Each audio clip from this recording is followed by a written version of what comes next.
You guys loved it the last time, so we're back today with another how to cook kale recipe. Today we are making garlic parmesan kale. And let's not waste any time, we'll jump right on the stove and I'll show you how we do it. A little bit of olive oil, about a tablespoon and a half. And I got some sliced onion, just cut into like that size.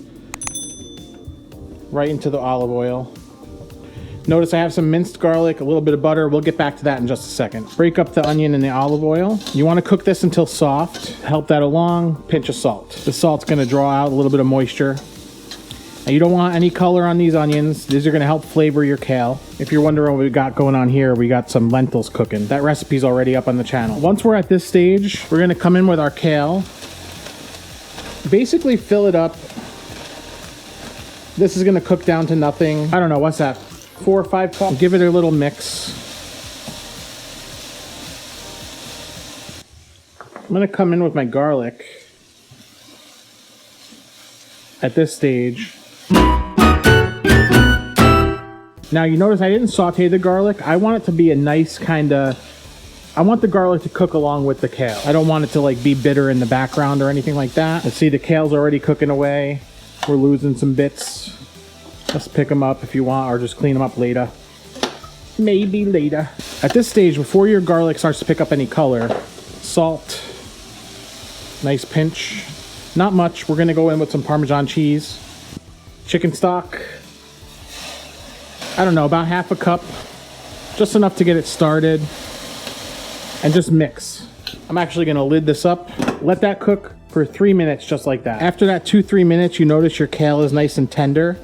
And the liquid is kind of almost all gone. That means we're almost ready to finish this up. And finishing this up, guys, could not be easier. This is basically the kale we made last time, except today we made it with whole kale, which is why I'm letting it cook for another extra minute.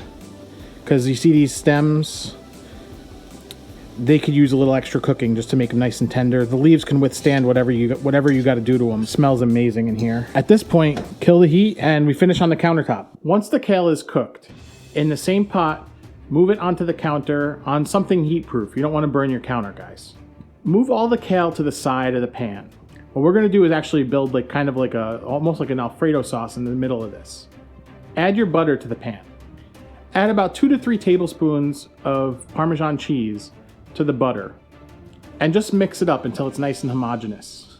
It's possible that all the Parmesan cheese is not going to actually dissolve, which is fine. Once this butter and Parmesan cheese mixture is mixed, we're just going to toss it in our kale, and it's going to help to flavor our kale. Plate it up however you want, serve it with some chicken, some pasta, you name it, and enjoy.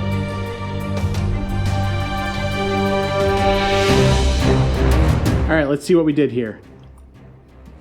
Wow, yum. So it's very reminiscent of like Alfredo, but you got kind of that underlying mineraliness of the kale behind it. Definitely very robust and stands up against that cheese and that butter.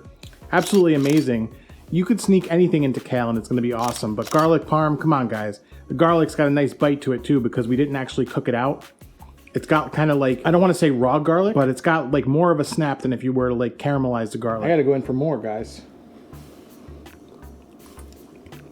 That's incredible. The vegetable recipes here are a hit, guys. If you like this, hit it with a like. Subscribe if you want some more vegetable recipes, and if you really wanna see how to cook peas, I'll leave that for you right here.